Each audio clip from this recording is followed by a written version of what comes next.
പേരാമ്പ്ര ടൗണിൽ ഹർത്താലാണ് എന്നറിയാലോ. പേരാമ്പ്ര ടൗണിൽ UDFന്റെ ഹർത്താൽ ആരംഭിച്ചിട്ടുണ്ട്. രാവിലെ 6 മണിയോടെയാണ് ഹർത്താൽ തുടങ്ങിയത്. കഴിഞ്ഞ ദിവസമുണ്ടായ സംഘർഷമൊക്കെ കണ്ടതാണ്. പേരാമ്പ്ര CKGM ഗവൺമെന്റ് കോളേജിലെ തെരഞ്ഞെടുപ്പുമായി ബന്ധപ്പെട്ടുള്ള പ്രശ്നം, അത് സംഘർഷത്തിൽ കലാശിച്ചതിന് പിന്നാലെയാണ് ഈ ഹർത്താൽ നടത്തുന്നത്. അഞ്ജന സുകുമാരൻ കൂടുതൽ വിവരങ്ങൾ നൽകും. Anjana, good morning. അപ്പോൾ പേരാമ്പ്രയിൽ ഇന്ന് ഹർത്താലാണ്. ഹർത്താൽ എങ്ങനെയാണ്, ഏതുവരെയായി കാര്യങ്ങളൊപ്പം ഈ സംഘർഷത്തിന് പിന്നാലെ എന്തുണ്ടായി, അതിന്റെ വിശദാംശങ്ങൾ കൂടി. പേരാമ്പ്ര ടൗണിൽ ഇന്നലെ രാത്രിയാണ് UDF ഹർത്താൽ പ്രഖ്യാപിച്ചിട്ടുള്ളത്. രാവിലെ 6 മണിക്ക് മുതൽ തന്നെ ഹർത്താൽ ആരംഭിച്ചിട്ടുണ്ട്. പൂർണ്ണമായിട്ടും കടകളും മറ്റുമൊന്നും ഇതുവരെയും തുറന്നിട്ടില്ല.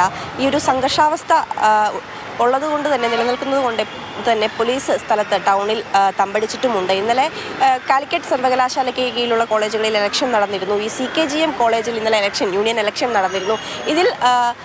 ഇതിൽ KSU MSF 5 സീറ്റ് നേടിയിരുന്നു. 20 സീറ്റുള്ളതിൽ 5 സീറ്റും ചെയർപേഴ്സൺ സ്ഥാനം ഉൾപ്പെടെ ഈ KSU MSF കരസ്ഥമാക്കിയിരുന്നു. അതിൽ പ്രതിഷേധിച്ച് ഈ SFIയും അതോടൊപ്പം തന്നെ DYFI ഒക്കെ ചേർന്ന സ്ഥലത്ത് തമ്പടിക്കുകയും മറ്റുമൊക്കെ ഉണ്ടായിരുന്നു. ഈ 20 സീറ്റിൽ അവരുടെ വലിയ ആഹ്ലാദ പ്രകടനമൊക്കെ ഉണ്ടായിരുന്നു. പേരാമ്പ്ര സിവിൽ സ്റ്റേഷനിലേക്ക് അവർ ആദ്യം ഒരു ആഹ്ലാദ പ്രകടനം നടത്തി. അത് പോലീസ് സിവിൽ സ്റ്റേഷൻ്റെ അവിടെ എത്തിയപ്പോൾ തടയുകയായിരുന്നു. പിന്നീട് പ്രവർത്തകരെ തിരിച്ചയച്ചു. പിന്നീട് UDFകാരും കോൺഗ്രസ്സുകാരും എല്ലാവരും വന്നിട്ട് പിന്നീട് പേരാമ്പ്രയിലേക്ക് വീണ്ടും ഒരു ആഹ്ലാദ പ്രകടനം നടത്തുകയായിരുന്നു. അത് പേരാമ്പ്ര ഈ മാർക്കറ്റ് പരിസരത്ത് വെച്ച് പോലീസ് തടയുകയായിരുന്നു. അപ്പുറത്ത് AKG സെൻ്ററുണ്ട്. ഈ AKG സെൻ്ററിൻ്റെ പരിസരത്തായിട്ട് SFI അതോടൊപ്പം തന്നെ DYFI പ്രവർത്തകർ തമ്പടിച്ചിരുന്നു. അവർ ഇത്തരത്തിൽ ഒരു പ്രശ്നത്തിലേക്ക് വരും എന്നുള്ളത് കൊണ്ടാണ് ഈ പ്രവർത്തകരെ, ഈ KSU MSF പ്രവർത്തകരെ അപ്പുറത്തേക്ക് കടത്തിവിടാതിരുന്നത്, അവരെ അവിടെ തടഞ്ഞു നിർത്തിയത് എന്നാണ് പറയുന്നത്. പക്ഷേ പിന്നീട് ഈ പോലീസും പ്രവർത്തകരും തമ്മിൽ വലിയ രീതിയിലൊരു സംഘർഷം ഉണ്ടാവുകയും പോലീസ് പ്രവർത്തകർക്ക് നേരെ ഗ്രനേഡ് ഉപയോഗിക്കുകയുമൊക്കെ ചെയ്തു.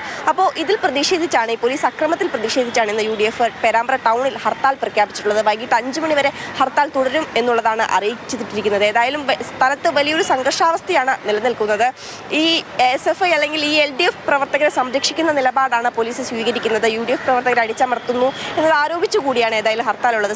സ്ഥലത്ത് പോലീസ് തുടരുന്നുണ്ട്. സംഘർഷാവസ്ഥ കണക്കിലെടുത്തുകൊണ്ടാണ് നിലവിൽ പോലീസ് അവിടെ തുടരുന്നത്. വൈകിട്ട് 5 മണി വരെ ഏതായാലും ഹർത്താൽ തുടരും. ശരി, അഞ്ജന സുകുമാരനാണ് വിവരങ്ങൾ നൽകിയത്. അപ്പോൾ വൈകുന്നേരം 5 മണി വരെ ഹർത്താൽ തുടരുന്നതായിരിക്കും.